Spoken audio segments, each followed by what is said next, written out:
RK நகர்மணி, Aadhav Arjun sir Rajini sir அவர்களை தவறாக பேசிட்டார் அப்படின்னு சொல்லிட்டு சில வாடகை வாய்கள் வதந்தி கிளப்பிட்டு இருக்காங்க.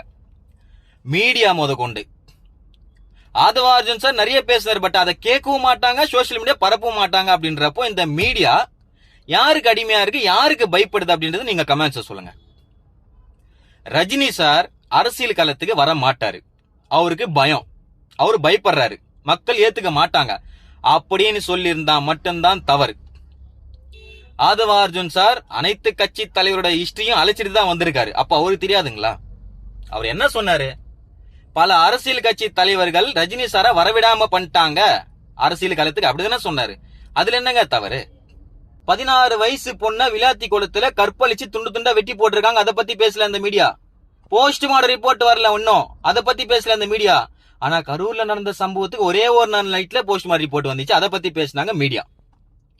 ஆதவ அர்ஜுன் சார் அநியாயம் நடந்த அந்த 16 வயது பெண்ணை தன்னோட தங்கையாக மகளாக நினைத்து போராட்டம் பண்ண ஆதவ அர்ஜுன் சார் பேசுனது தவறு அப்படின்னாக்கா, இன்னைக்கு வரைக்கும் அந்த 16 வயது பெண்ணுக்கும் நீதி கிடைக்காம அதுக்கு யாரு காரணம் அப்படின்னு சொல்லிட்டு வாயை துறக்காம இருக்கிற சிஎம் சாரும் தவறு தான்.